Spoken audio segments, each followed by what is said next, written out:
Amigos, estamos de volta. Mary, doutor, às vezes quando como alimentos gordurosos e fazem mal para o meu estômago, começo a ter problemas na vista como brilhos e também ver parcialmente apenas e por umas 3 vezes sentir dormência e perda de força de um lado do corpo e voz pesada como se fosse um AVC. O que pode ser isso?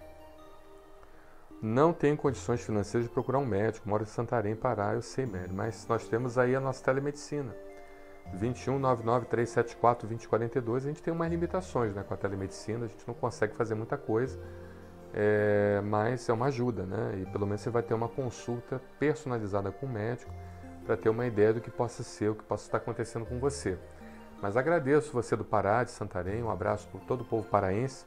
Nós estamos aí com um projeto, muito brevemente estaremos no Amapá e no Pará, não sei se em Santarém. Ainda vou me informar direito durante essa semana. Mas o nosso ônibus itinerante, bota a foto aí, Daniel, do ônibus itinerante. O ônibus itinerante do Brasil Sem Alergia vai estar em muito pouco tempo no Amapá e no Pará, ok? Tanto no Amapá quanto no Pará. Então fique acompanhando nossas redes sociais, compartilhe nossas páginas do Facebook, curta sempre, porque o algoritmo do Facebook e do YouTube vão entender que você tem... bota mais uma outra foto mostrando o atendimento. Que esse é uma foto mais do ônibus de lado, né? O algoritmo do Facebook e do YouTube vai entender que você curte as nossas páginas, então vai estar sempre apresentando para vocês informações. Então inscreva-se no YouTube, ative as notificações, no Facebook curta a página do Facebook, vá curtindo também todas as nossas páginas, né? Todas as nossas publicações, para que você sempre fique informado e quando o ônibus for para o Pará, você não perca essa possibilidade de atendimento gratuito lá no Pará, tá? Mas tudo vai depender ainda muito de acordos com empresários locais e também com o financiamento do ônibus, né? Porque tudo é dinheiro, tudo custa e nós não temos apoio governamental, nem queremos ter, nunca tivemos. Até no início até tentei buscar um apoio, mas depois eu vi que era furada isso. Quanto menos aproximação com o governo, melhor. Fazemos nosso projeto totalmente de forma privada, sem envolvimento com esfera governamental nenhuma, graças a Deus. Mas deixa eu falar para você. Você me disse que tem justamente esses sintomas. Olha, a gente quando come alimentos gordurosos, a gente começa a ter problemas de saúde por causa da ingesta de alimentos gordurosos.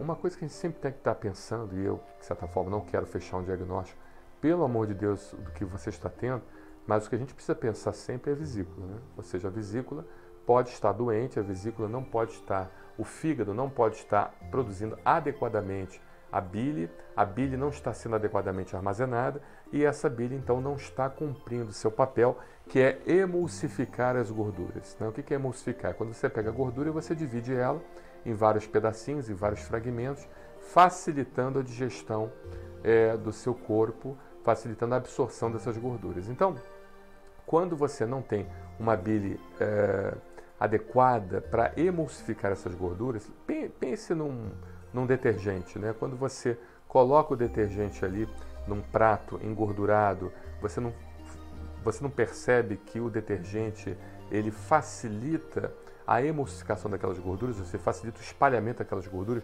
facilita a fragmentação daquelas gorduras, facilita com que aquelas gorduras elas sejam retiradas rapidamente daquele prato, daquela superfície.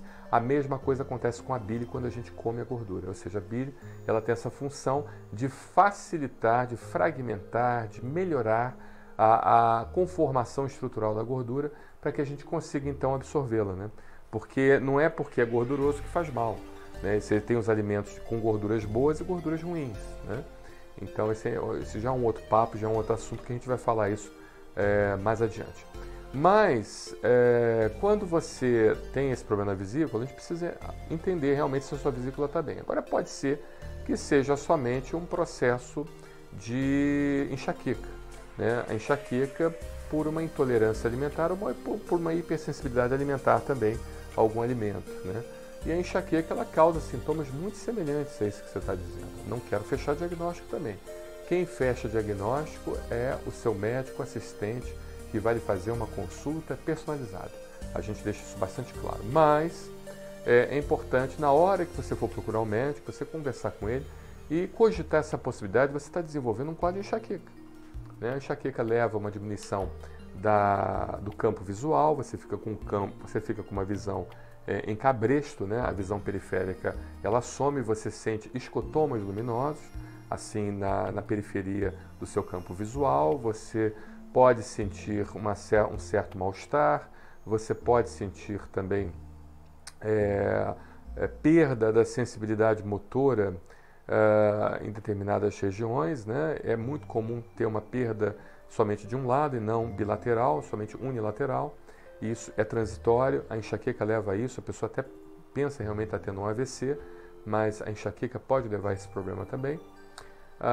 E depois que passa todos esses sintomas, aí vem uma forte dor de cabeça, muito importante, com náusea, vômitos em alguns casos diarreia, e também com fotofobia, ou seja, dificuldade de você olhar para o sol, ou para a luz, ou para qualquer fonte luminosa, e aquilo ali lhe deixa muito incomodada, uma dificuldade muito grande de você manter os seus olhos fixos, mesmo numa fonte luminosa de baixa intensidade, ou seja, chamada fotofobia, tá bom?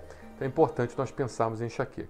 Agora, existem quadros mais graves realmente, aonde quando a gente come alimentos gordurosos, mas é por isso que na medicina a gente não tem uma bola de cristal para saber, a gente só vai realmente descobrir quando nós fazemos os chamados diagnósticos diferenciais, ou seja, a gente começa a elencar as possíveis causas e a partir dali a gente chega na causa principal. Então, existem os alimentos anti-inflamatórios e os alimentos pró-inflamatórios. As gorduras saturadas em geral, tirando a gordura do coco, mas a grande maioria das gorduras saturadas, elas têm uma ação pró-inflamatória. Elas aumentam o processo inflamatório nos vasos. E aumentando o processo inflamatório nos vasos, faz com que haja a possibilidade de haver formação de trombos. E esses trombos formados, se você já tiver um comprometimento importante do seu sistema vascular, ou seja, se a sua carótida, as suas intervertebrais estiverem acometidas com algum tipo de obstrução, com algum tipo de aterosclerose, com algum tipo de problema que venha a facilitar a impactação de um trombo ali, então pode haver realmente, às vezes, a formação de um trombo transitório e o aparecimento do chamado ataque isquêmico transitório, né, que a gente chama popularmente como TIA, Transient Ischemic Attack, né, ou ataque isquêmico transitório em português, tá? TIA. Tá com TIA. Isso é muito comum no linguajar médico, né? O que você está apresentando? Não, está com AVC? Não, está com TIA. Então, ou seja, está com ataque isquêmico transitório, que não chegou a ser um AVC, mas foi um interrompimento momentâneo do fluxo sanguíneo provocado por um trombo que impactou já numa carótida, numa artéria comprometida com algum grau de obstrução. Então, quando a gente faz uso do alimento gorduroso, ele facilita a formação de trombos e facilita a impactação desses trombos em determinadas artérias vitais para o cérebro. Então, você entende que aqui não é um espaço que nós temos para darmos consulta médica, né? Pelo amor de Deus, não é isso. Mas pelo menos vai abrir muito sua mente e vai mostrar a importância, primeiro, de você não comer gordura. Primeira coisa que você tem que fazer. Ou seja, enquanto você não souber o que está tendo, não coma gordura. A não ser que seja uma gordura boa, ômega 3, peixe, não vai fazer mal. Mas uma gordura de carne de boi, de porco, seja lá o que for, pele de galinha, tem que ser evitada, né? Até você ter uma ideia. Primeiro, não comer gordura e segundo, buscar logo um diagnóstico definitivo para o seu problema, para você realmente saber o que possa estar acontecendo contigo. Pelo menos dê uma ideia. Um abraço, Mary. Obrigado.